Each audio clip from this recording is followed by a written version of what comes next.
이승원의 세계는 그리고 우리는 3부 시작했고요. 오늘 오후 4시 반경에 북한이 평안북도 신오리 일대에서 불상의 발사체를 동쪽으로 발사했다. 이렇게 우리 합동참모본부가 발표를 했는데요. 바로 조금 전에 합참이 이 불상의 발사체가 단거리 미사일로 추정된다. 이렇게 추가로 발표를 했습니다.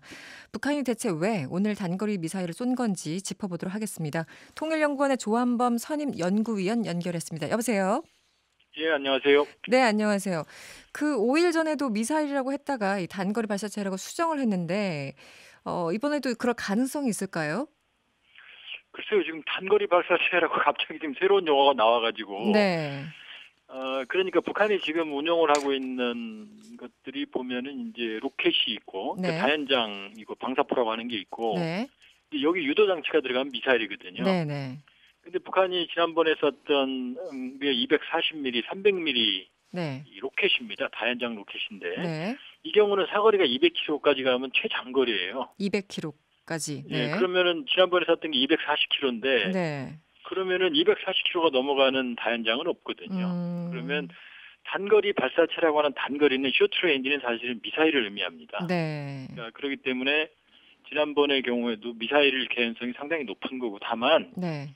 재원이 확인이 좀 안 된 거죠. 근데 이번에는 음. 평안북도에서 동해 쪽으로 쐈다 그러면은 네.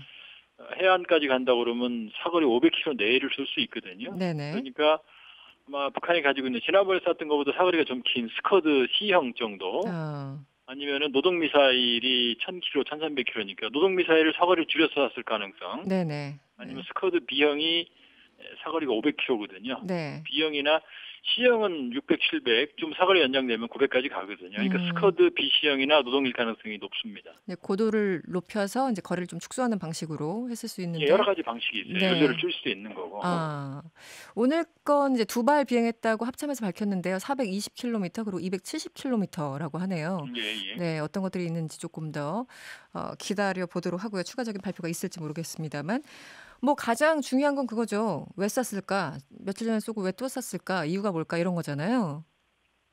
일단은 이제 미국에 대한 압박이죠. 대남 대미 압박이고요. 대남 대미. 지금 네. 확인은 안 되고 있습니다만 오늘 미국이 미니트맨 ICBM 발사가 예정돼 있었어요. 네. 아마 제 기억으로는 한국 시간으로 아마 3시경대였을 거로 추정이 되는데 네.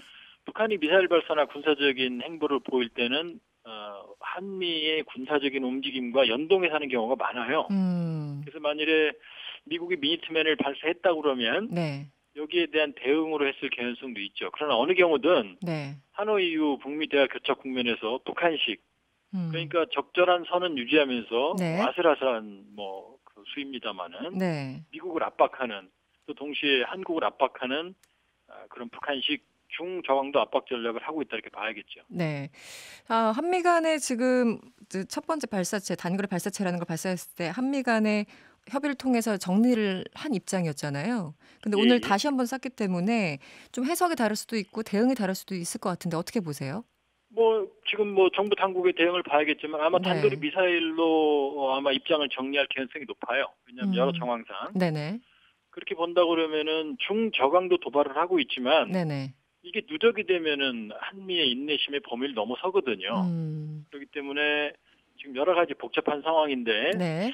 이번의 경우는 지난번과 좀 다른 네. 한미의 대응이 조금 더 네. 수위가 높은 대응이 나올 가능성이 있어요. 그러나 네네. 큰 틀의 협상 국면을 이어가는 아마 그런 음. 흐름을 보일 것으로 보여집니다. 네. 레드라인을 넘지 않는 상황에서 북한이 도발을 하는 정도. 그 문자가 왔어요. 3161번님. 지금 발표대로라면 유엔 제재 위반인가요? 이런 질문 주셨는데 박사님 어떻게 답변을 유엔 해주시겠어요? 결의는요, 모든 네. 탄도미사일과 탄도미사일 기술을 적용한 발사체의 발사를 금지하고 있습니다. 네. 그러나 유엔 결의는 위반이 되는데 음. 중장거리 미사일이 아닌 단거리일 경우에는 그동안 유엔도 비난 성명만 냈지 대북 네. 제재를 한 적은 없고요. 네네.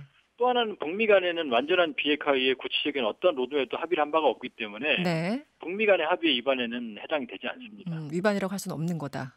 그 북미 간의 합의상에서는 그렇죠.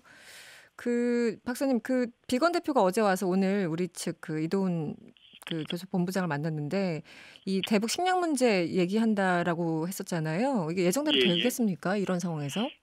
아마 예정대로 그건 추진이 될 겁니다. 아, 그러니까 그렇습니까? 하노이 이후에 북한을 견인해내기 위한 움직임이 있고 네. 미국이 상황 조치를 취하는 것보다는 한국 정부의 노력을 통해서 한국 정부의 유인책을 활용한다. 이게 아마 미국의 지금의 전략이거든요. 네네.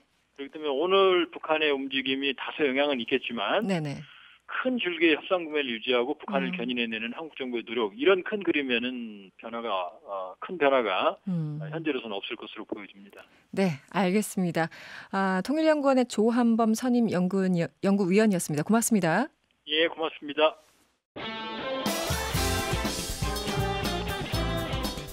여러분의 퇴근길을 꽉 채워드립니다.